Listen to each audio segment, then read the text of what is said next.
इस्लामाबाद की मस्जिद मदनी मस्जिद को रातों रात शहीद करके उसका सारा मलबा उठा के बड़े जंगल में फेंक दिया गया, जिसमें कुरान पाक के बहुत सारे शहीद शुदा और आक भी थे।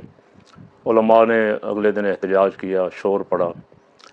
फिर एक वीडियो रिलीज़ की गई कि नहीं, मस्जिद शहीद नहीं हुई, एक मदरसा शहीद हुआ है।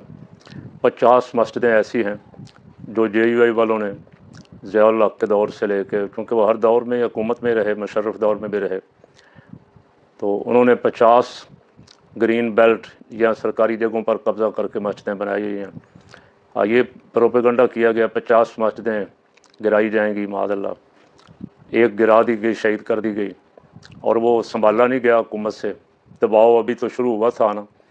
मुझे मौलाना ज़ाहिद कासमी साहब का व्हाट्सएप आया है कि सुलह हो गई है, और उन्होंने बड़ी तारीफ़ें की हुई हैं तलाल चौधरी की और दीगर इंतज़ामिया के अफराद की, और सुलह भी हो गई है, फ़ैसला भी हो गया है कि मस्जिद फिर दोबारा 48 घंटे के अंदर अंदर तामीर करके दी जाएगी, और बाकी मस्जिदें जो हैं उनका नोटिफिकेशन शहीद करने का भी वापस ले लिया गया।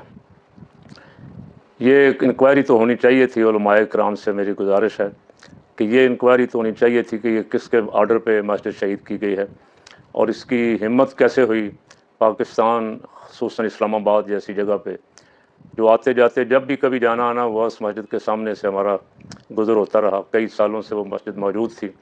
उसे रातों रात गिराने वाली ब्यूरोक्रेसी है, वज़ीर दाखिला साहब का आर्डर चला है या किसने दिया, इसकी इंक्वायरी तो होनी चाहिए, और जो भी ज़िम्मेदार है उसे कैफ़रे किरदार तक पहुँचाना चाहिए।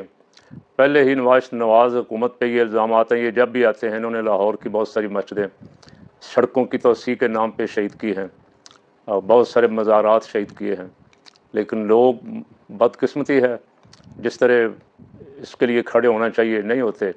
नतीजा ये निकलता है कि वो कुछ ले दे करके इंतज़ामिया से, किसी को कहा हम पीछे बना देते हैं, किसी को कहा हम ये कर देते हैं, इस करके बचा कर लेते हैं हर दफ़ा।